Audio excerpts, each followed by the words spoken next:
ESPN College Football Podcast, hosted by Paul Feinbaum and Matt Barry.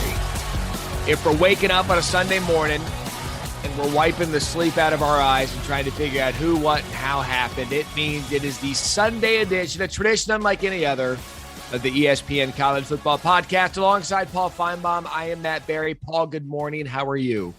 Matt, doing great. I'm doing better than you are, but we won't put your personal woes of no sleep on the responsibility of the paying public out there. But everything is great. The first weekend is not over, but man, it was quite spectacular.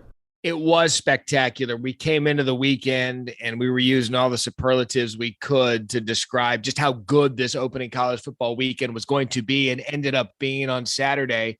And, you know, sometimes games don't live up to the billing. Alabama, Miami, maybe that was the billing. We thought Miami or an Alabama beat down. We'll get to that in just a minute. But I want to start with the first top five matchup to open a season since 2017, and that was Georgia and Clemson. And, Paul, I come out of this game thinking two things. One, that was just a good old-fashioned hit-you-in-the-face fight. And two, both teams played well enough to win. Georgia was just more dominant from start to finish, and it showed. Yeah, I think the Georgia and Clemson players got a clue from watching the Penn State-Wisconsin game a couple of hours earlier. But they did it more artistically, I thought, than that Big Ten game.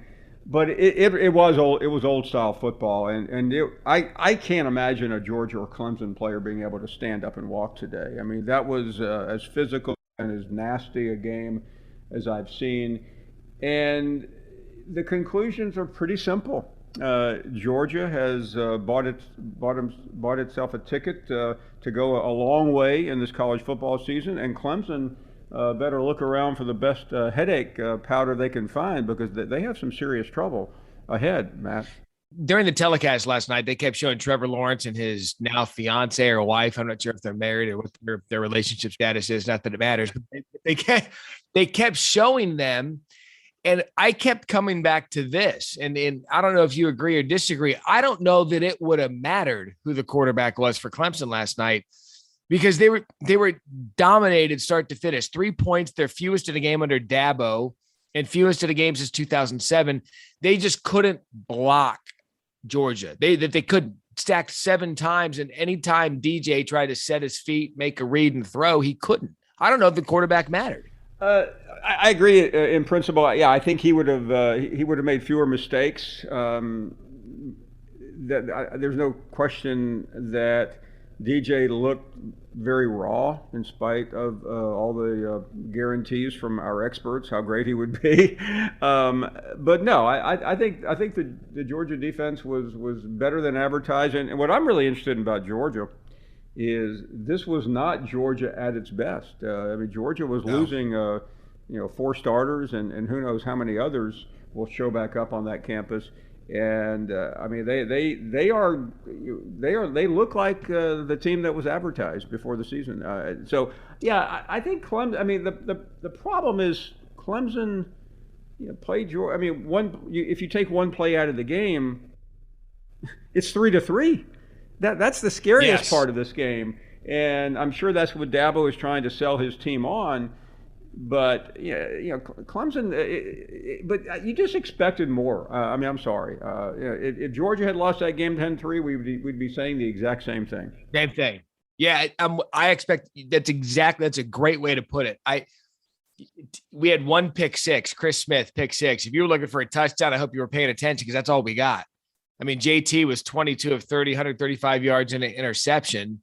So the offense didn't show up. Zamir White would pop a run here and there. And, the football artistic folks might look at that and say, hey, we're getting 45, 42 games every week. This was great to really have a 3-3 game of the balance, and a pick six was the only score that we had. And you're right. Look, Clemson can sell that, though. They can legitimately say, guys, the defense played great. Offensively, we didn't do anything, but you know what? Hell, neither did they.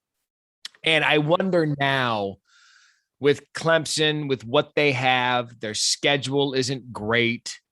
We have talked about this before. You can't lose everything in week one, and I still don't believe that they have, but I'll tell you, it doesn't look great for Clemson going forward. Well, before all the ACC acolytes come out of their chairs and try to make a case, let's forget the ACC schedule for just a second, and the absolute massacre that this league took across the board.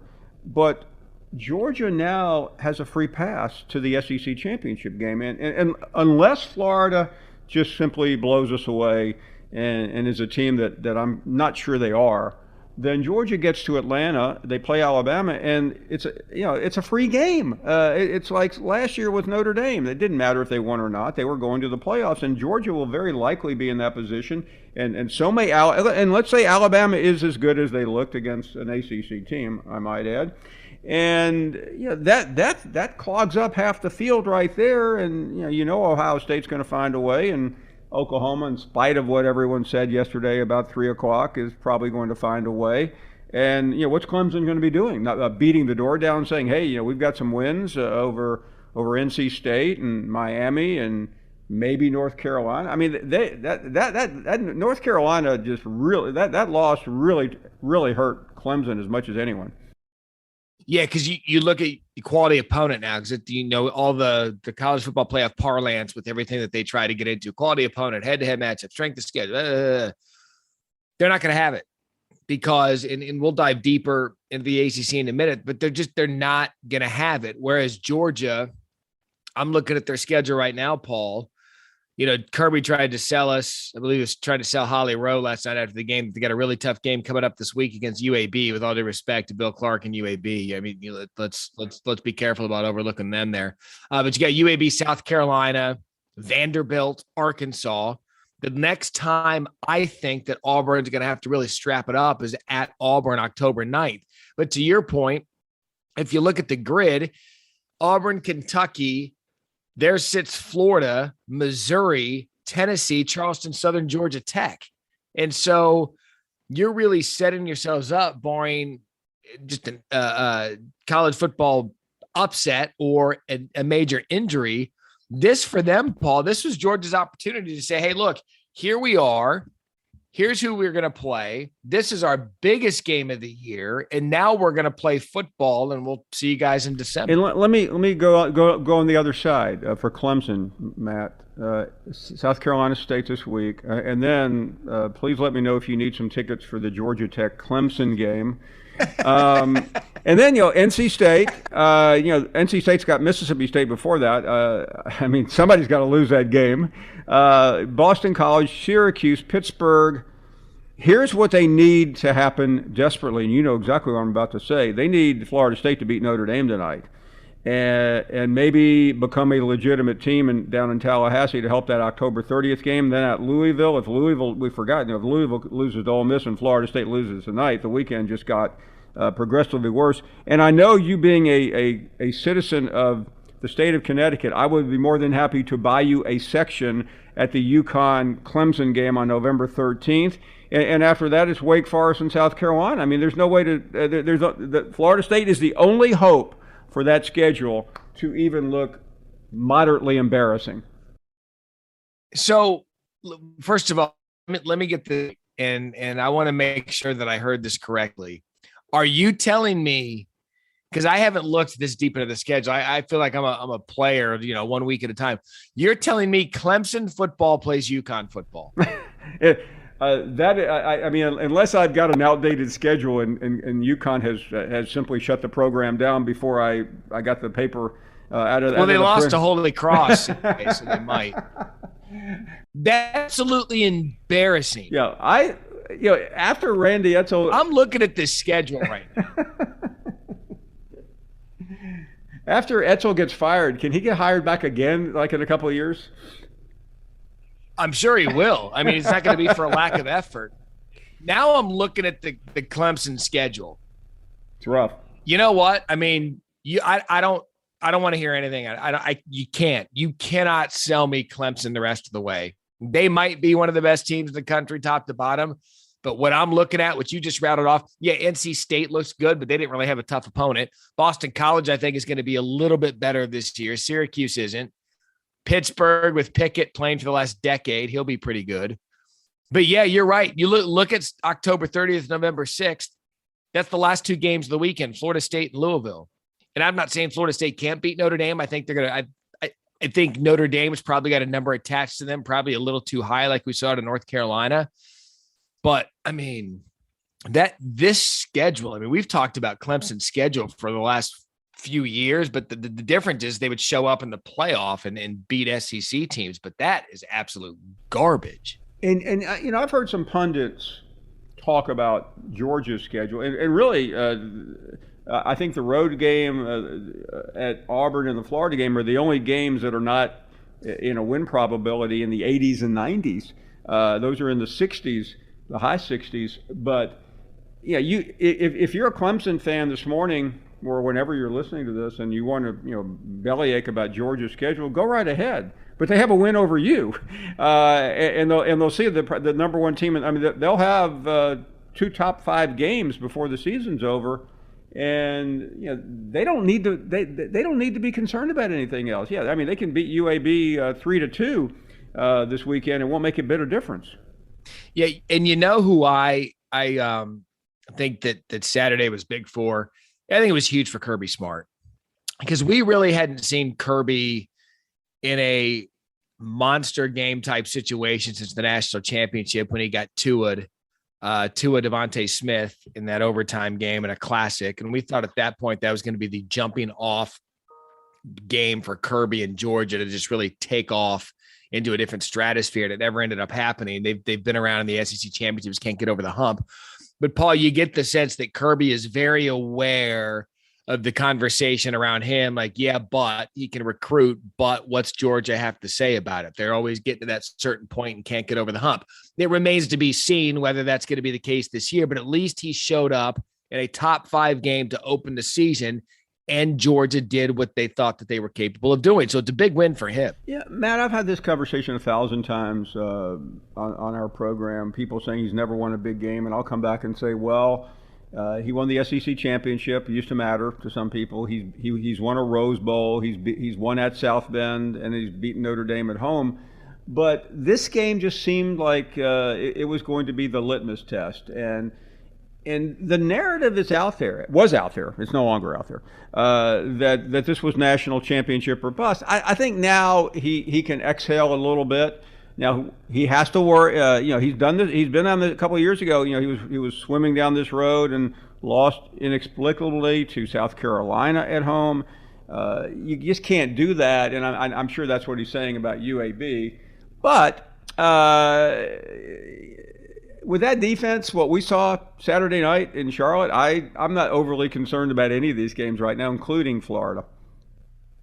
Yeah, because the resume you just rattled off, I mean, think about what you just said. He won an SEC championship. He played for a national championship. He's won a Rose Bowl. I mean, he's done all of these things. And I think where people in Athens and around the country get trapped into, and I don't think it's a bad thing, it's actually historically accurate. Mark Richt trotted out a team, I believe, with Matthew Stafford, A.J. Green, and Noshawn Moreno, and had nothing to show for it. So we've seen talent in Athens forever, and they still haven't won a national championship since 1980. So it is easy to see why you could get down the hype train and fall back on history that you're good, you're just not great enough. And I think why yesterday, why Saturday night at Bank of America is so important is that for Georgia people was a home game for Clemson. They play there every year in the ACC. It was I don't know what the breakdown of the crowd was, but Clemson's around the corner. You know that, Matt. You've lived in the state, and it wasn't just a big game. It was the first real setting, monster setting. That stadium was a friend of mine who covers the Panthers. Good luck to him. Told me that it was the loudest the stadium had been since Cam Newton led the Panthers in 2015 to the NFC Championship. I mean, that just gives you a level of how big that environment was last night, and that's coming after a year where you've done games all year. You did games all in 2020 where you could hear somebody, you could hear the coach talking from the sidelines if you were in the press box. It was so quiet. Yeah, and I think that was the prevailing theme on a busy Saturday. I mean, it started on Friday night, that atmosphere there, and we'll dive into North Carolina in a second. And when you look, Paul, to me, we have this college football map and how it's divided and who dominates where and who dominates what. Clemson, over the last 6 years under Dabo, from Deshaun Watson all the way through Trevor Lawrence, this little southeast corridor down there in the Carolinas, maybe trickling down into in Florida a little bit, has been dominated by Clemson. And you can't say otherwise. I think they're separated by maybe 70-something miles, maybe an hour and a half between Clemson and Athens, maybe. And so this region of the country has been dominated by Clemson. And that's why I think last night was important, because Georgia, while getting the recruiting footprint that they have along with Clemson, this has been a Tigers Dabo region. And Kirby Smart was able to last night just kind of say, hey, hang on a second. I know Alabama's over there in the lower south and the west from us. And look, I get that. But this area, we're going to establish this back because we're as good as anybody in the country. And now you're going to have to talk about Georgia for the rest of the season until they trip themselves up as the team based on what we saw from Alabama, because I thought they were going to struggle. You know how I thought about that game. It'd get to the fourth quarter. I was dead wrong about what Alabama was going to do. Yeah, and one more thought on Clemson before we move to Alabama. Yeah. This is now, and everyone knows what they've done, and they're short of Alabama, this has been the best program in college football. But now in 3 straight major settings, we saw the national championship game against LSU, the CFP semis last year. And now they've come up short. And listen, they came up short barely yesterday. This wasn't a blowout, but that starts to shatter the Clemson mystique of being invincible. And I'm sure some Clemson fan is going to throw up, hey, yeah, we beat Alabama by 28 a couple of years. Nobody cares anymore. I mean, really, you're stuck in a league that is really being more marginalized by the day, and you also have the 2 biggest cats in college football this morning residing in the SEC. All right, let's get one thing straight. There is no one dedicated to getting it done like Cross Country Mortgage. They've got the best closers in the game, full stop. Who else do you know that can close a home in 21 days or less? With the team chemistry, the Cross Country Mortgage loan officers have a homeowning win that couldn't be more certain. We're talking every type of loan, a reno, refi, jumbo. Visit ccm.com to close your mortgage. Cross Country Mortgage, dedicated to getting it done. Cross Country Mortgage, LLC, NMLS 3029. www.nmlsconsumeraccess.org, equal housing opportunity. We had another SEC ACC matchup a la Alabama or a la Clemson, Georgia with Alabama and Miami. And I thought, okay, I know Alabama lost 6 first-round picks. I know they're breaking in a new starting quarterback. Miami returns everyone. Wasn't saying Alabama was going to lose the game, was saying that maybe they're going to get a little bit of a fight to stay within that 19.5-point spread. That game was over, 1 possession in, Bryce Young to John Mechie touchdown. It's like, oh, they're going to do this. And I don't know if and I kept asking this question yesterday off camera. I don't know if Saturday said more about Alabama or Miami. Yeah, Miami remains a pretender. I was in Atlanta Saturday morning doing a show, and I can't tell you how many Hurricane fans tried to put the U sign right in my face, and I doubt it. I mean, good luck. I'm sorry. You've got a nice program. I sat with you 3 years ago and embarrassed myself, wearing the turnover chain. And, I can't get, I've offered hot takes exposed or freezing cold takes, whatever that thing, whatever amount of money I can give them to quit running it, but they won't.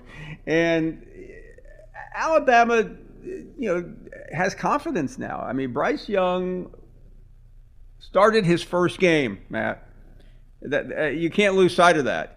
And now we know why there were people, as crazy as this sounds, who were saying a year and a couple of months ago, hey, this guy could give Mac Jones a run for his money for the starting job. Nick Saban and Steve Sarkisian wisely chose the right person, but you could see why there was at least a pause for a moment. And it's almost too much for him. Now he's the front runner for the Heisman after one start. I feel sorry for the guy. He's a multimillionaire. But it doesn't look like anything really bothered him in Atlanta, did it? Yeah, look, forgive me if I've got 3 a.m. brain here, but I think he had 344 yards, 4 touchdowns. It's the most yards thrown for by an Alabama starting quarterback in their first start. They seem to have unearthed more weapons. We knew Metu was coming back, but Latu all of a sudden is his new tight end that's probably going to be a top 10 pick. Jameson Williams, the transfer from Ohio State, had that 94-yard touchdown. And that's why I was just like, well, let's wait a second. Let's see it first before we get all crazy about Alabama. And it took a half against a Miami team that returned everyone to make it completely crystal clear that Alabama is already the best team in the country. And it took maybe a quarter for them to prove it again. And the score does not do it justice. I know that sounds. No. It was a 41-3 game, and that. Yeah, and then Saban. I think Saban was irritated that he got a few more points scored on him because he knows how good that defense is. I mean, they were garbage points, and it was really a 38-point game. It wasn't a 28-point game. Not that matters to anyone unless you had the over, and you were getting nervous at the end. But beyond that, and I do think Alabama has a tough first half. They had three tough tasks. One's down. The Swamp in a week in less than 2 weeks, and then Texas A&M. So I'm not convinced though that anyone is going to challenge them. I'm not either. Look, Haynes King got his first start yesterday for Texas A&M. They kind of sputtered around a little bit and opened it up towards the end. But I was watching. If you were going to see any kind of warts that Alabama had losing all of the stars, I thought it was going to be yesterday. And now that I see it, I'm like, well, wait a second. Someone quick, find me an Alabama deficiency, like point something out, and it's not going to happen. So as we wrap up those 2 games, it says a whole lot again about the SEC. And based on Miami, Clemson, North Carolina, Georgia Tech, Duke, yeah, who lost, the ACC, it needs, you'd mentioned a second ago, it needs Louisville or Florida State to do something to save the reputation. That's as bad of a weekend as we've seen out of a Power 5 in a long time. Yeah, I'm not even sure the Duke loss was an upset. That's how bad things are. It may not have been. Because Will Healy has done a really phenomenal job at Charlotte. Yeah, I mean, I've got. Right. I don't do a bottom 10, but I would have to put Duke and Vanderbilt right now as the 2 worst teams you can find. But there's another big game we'll get to in a minute. But that's it. And I don't know, Matt. How long has it been? It wasn't that long ago. The ACC I thought was an ascending conference. It looked like they were they had the coaches, they had everything going for it. And now they're depending on Florida State tonight and hoping that Justin Fuente has recaptured the magic, because other than that, it's going to be a tough watch. Look, you and I both love Mac Brown. Worked with him at ESPN. But when you talk college football business, I didn't understand it. I didn't understand why people didn't understand how much they lost offensively. You lose 2 receivers, De'Ami Brown, Daz Newsome. You lose Williams and Michael Carter, Javonte Williams and Michael Carter to the draft. You're losing 4 of Sam Howell's most coveted weapons. And everyone's like, no, it's okay. We're the 10th ranked team. They're the 10th ranked team in the country. They're going to go out. But you can't, if you are not one of those high tier programs, you can't just roll out the ball when you lose what you lose and expect to dominate an opening opponent, especially in a place like Blacksburg on the road.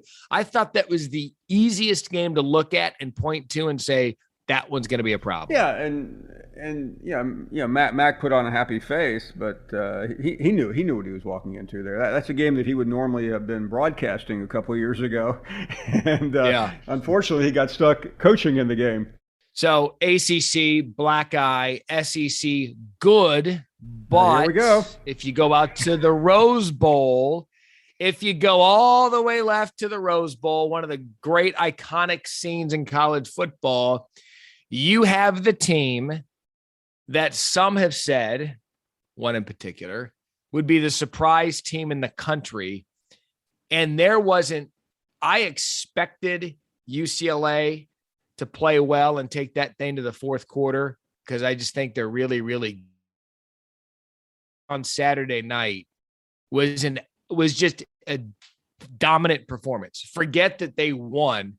Paul, they were just the better team, and I don't even think it was close. And I do want to pause here because no one. I don't bet on football, and yesterday I regretted it because I got the all-time Gordon Gekko insider trading tip from Matt Berry 2 weeks ago when he just flat out called a UCLA win. I told as many people as I could.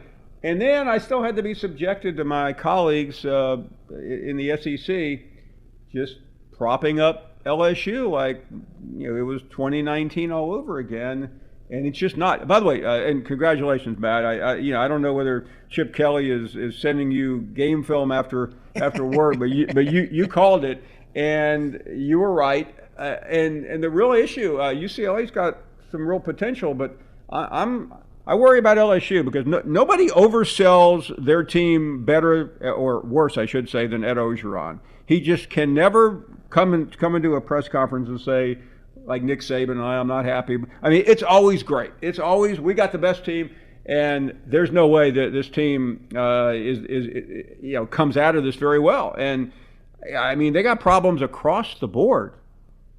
Especially I'm glad you brought that. Especially with these new coordinators who look clueless. Because what was the storyline with LSU? Well, we got rid of Bo Pelini. He had to bring in a new offense. We had to get that stank from 2020 off of us. And Paul, that's exactly what I was talking about last night. Because I wasn't surprised by the UCLA win. I was more stunned and legitimately started asking the question. And it's a legitimate question now. Is everything okay at LSU? Because it's getting a little more crystallized to me that maybe 2019 was just a perfect storm and an outlier in the Ed Orgeron era. Because since then, we saw last year, which was an absolute tire fire. And then I don't know what you're going to get this year because last night in the Rose Bowl, they were beaten top to bottom by a Pac-12 team. And I know it was on the road, and I don't ever think the Rose Bowl is a hostile environment, but they were outplayed. And you're not supposed to get that when you're LSU. You're supposed to be one of these programs that hovers around the top 10 every year, maybe top 15. They were absolutely embarrassed by Chip Kelly and UCLA. To me, the bigger story, UCLA is a great story, but to me, the bigger one is LSU, like they need to be careful. Well, I mean, we're talking about a defense that, nothing gets more overhyped than the LSU defense. And, I mean, their run defense got gashed. And, I mean, I didn't expect that to happen. Stingley looked pedestrian at times. And again, I think because of Nick Saban, we just assume that you can change coordinators every year and not have a drop-off. It affected him a couple of years ago. But I didn't see anything from that. And just think about LSU for a second. I'm doing this off the top of my head, but I mean that was. I mean, if you rank the tough games on LSU's schedule, UCLA was nowhere near the top. I mean, they have to go to Alabama. You're right. They have Florida, which we don't know much about yet. Naturally, they have Auburn, team that just gutted them last year.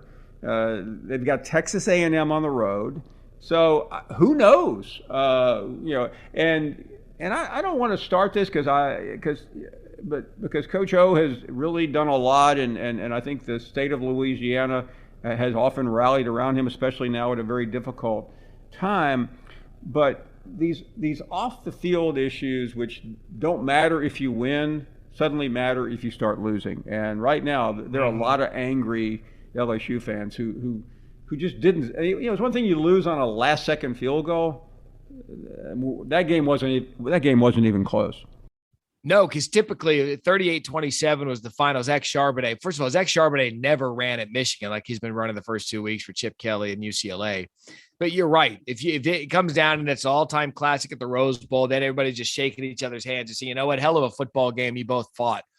But there was this clip of O going around before the game when he was walking through the tunnel and he was mouthing off to a UCLA fan and it caught like his pansy blue shirt or whatever. But that was what LSU thought of UCLA. These soft blue uniforms and this really nice landscape in college football at the Rose Bowl. Basically what they were saying is that we think UCLA is soft and we think UCLA is finesse. You come out of Saturday and it's like LSU, you got beat up and down the field by powder blue, soft, and finesse. And again, it says more about LSU. Yeah, he called the guy a sissy. I mean, that's really smart to call. Now, some of that is, I think, getting inside O's head. Remember, he was the interim head coach at SC, and he probably looked across the street out in L.A. But yeah, where do they go now? And their fans were talking big. I mean, Matt, it has a 2020 feel all over again about it. And remember something about last year. They ended up okay because they beat Ole Miss in a game that really it took a miraculous finish for them to beat Ole Miss last year. And then the shoe game at the Swamp salvaged the season. And then the luckiest thing that happened is, they end on a 2-game winning streak, and I don't even remember what the deal was with, they self-imposed, so they didn't go to a bowl game, which they didn't want to go anyway. So a lot of momentum really came from those 2 games, and I mean, I know Monday afternoon, will be, preaching the same gospel. You wouldn't know that they lost. It's on Tuesday. It's always tell the truth Tuesday, and it's this on Wednesday. And after a while, that's not going to resonate very well. You look at their schedule. McNeese next week, so chalk it up. Central Michigan, chalk it up. So they're 2-1. Mississippi State. Mike Leach, Mississippi State had to come back from 20 down. It was their largest comeback win in 50 years. I don't think anybody expected that at Louisiana Tech, but it is what it is. So you're at Starkville. Then you're home against Auburn. And much like Georgia, I think Auburn's going to be the really first and next opportunity for them to be challenged. And Paul, I'm looking at it. Auburn, you're going to beat Kentucky.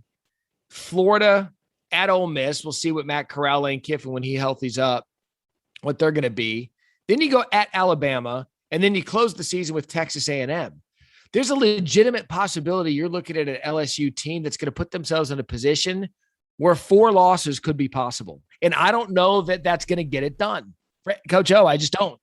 Yeah, there are a lot of places that 8-4 record. Yeah, that's okay. I mean, you'll survive, but not in Baton Rouge. That national championship, it gave LSU people a taste again, and they just are not going to be able to live with being at best number 3 in the SEC West and potentially worse. I mean, you mentioned that game at Starkville. I mean, who knows what Mike Leach has, okay? But it's a dangerous game for LSU. I don't think Auburn at home is, but I think any game on the road for them is fairly dangerous. And I want to say one more thing. You mentioned Kentucky. They could be very good. They may not end up being, but they've got a lot going for them right now. Yeah, Will Levis, the transfer, he comes in from Penn State, and he looks the part. I think he tossed for 4 touchdowns on Saturday. So Will Levis looks the part. You never know. Mark Stoops always hops up and gets somebody. So Paul, as we conclude here on the Sunday morning after a really, really busy Saturday, between the 3 that we just talked about, let's do 4. Kirby Smart, Clemson, Alabama dominance, LSU loss at the Rose Bowl. Of the four, give me the one that you believe will linger the longest. Well, I'm going to give you a 1.5. I think the worst loss of the weekend was LSU because it was a game they should have won. They had more talent, and it puts them in such a difficult position. But if they lose another game or two, they're not going to matter in the national conversation. So I land as well on Clemson because they may not be able to talk themselves out of that loss. And Dabo Swinney's the smoothest talker in college football, and he can get up there on the ACC network with his cronies and talk a good game. But there literally may not be any room at the end because of their schedule, and if everyone else plays chalk, and that rarely happens, Matt, you know that. But I think we could easily say they're done. I don't want to say that. With Labor Day hovering over us, crazy things can happen. But they are in serious jeopardy right now. You nailed it 100%. Of all the storylines, you're not surprised by Alabama, LSU. I said UCLA was going to win this game for months, and it happened. But if you look at Clemson, I'm 100% with you. This is one of those games that right now, are we being a little bit prisoner of the moment? Sure. But big picture, what it did, you look at a team like Cincinnati, who's got the schedule at Indiana, which that doesn't look any good anymore because they just got thumped by Iowa, at Notre Dame, UCF, 3 consecutive weeks. What Clemson did opened the door for everybody who said, I'm sick of seeing the same 4 teams in the playoff. That's all that did in week 1. It widened the field just a little bit more for the teams that we want to see sneak their way in there. And don't be misled by the rankings because Clemson will not drop very much, and they shouldn't. But that's not really the issue right now. I mean, they may come out whatever poll you subscribe to, probably no worse than 5th or 6th this week, and they'll move up because schools will lose. However, I don't see them moving up very much. And by the time we get to the end of it, they may get the data point on the conference championship, but it's not going to be a full data point if the committee is doing its job. There were a lot of schools on Saturday that planted their flag. Georgia was one of them. They had the marquee win of the weekend, but we still have 2 games left.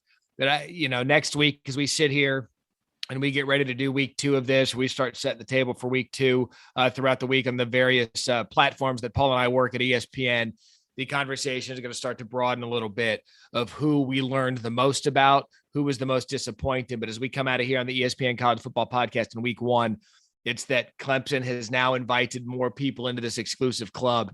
And Paul, frankly, I can't wait to see how this unfolds because these 2 games left, I'm not going to be surprised.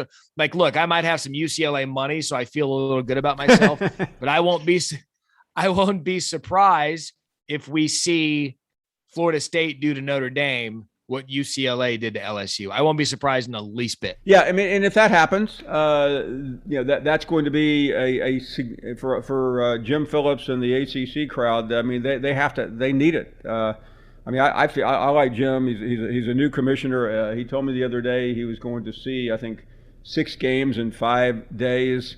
So far, it's been a really bad trip for him around the ACC and tomorrow. I mean, just think about this. And some of you will be listening to this Monday morning or Monday afternoon, and you'll know the outcome of the game or even later. But in the event that the ACC loses both remaining games, I mean, what we're saying right now on Sunday morning is obsolete. I mean, just yes. Pile on. I mean, just take a baseball bat to the ACC pinata 3 or 4 more times because it's that much worse. I mean, they have to get a win here somewhere. And that's the beauty of it. It's the beauty of week 1. It's not over for any team by any stretch of the imagination. There's so much football left to be played, but you start, if the 2021 season was a blank canvas, we have taken a couple happy little clouds from the Bob Ross Joy of Painting School, And we now have a little bit of an idea what kind of picture we're going to paint coming up at the end of the season. Paul, always a pleasure on Sunday mornings. I'd say I'm going to go nap, but that's just a lie. I'm not. Matt, I feel fully rested. I've had a great weekend, and I'll think of you being cranky. But yeah, you may be cranky, but you're a wealthy man today, thanks to Chip Kelly. You know what? Just anytime you get an insider tip, I'll tell you, just bank on it. So, Paul Feinbaum, Matt Berry, the Sunday morning after. We're a little woozy, we're a little tired, but that's what makes the sport so much fun. Paul and I every Sundays, and then I'll be joined by Kirk Herbstreit on Monday for another edition of the ESPN College Football Podcast. Get us and download us wherever you listen to your podcasts. Well done. Do you own or rent your home? Sure you do. Fortunately, Geico makes it easy to bundle your home and car insurance. It's a good thing, too, because having a home is hard work. Go to geico.com, get a quote, and see how much you could save. Geico.com. Easy.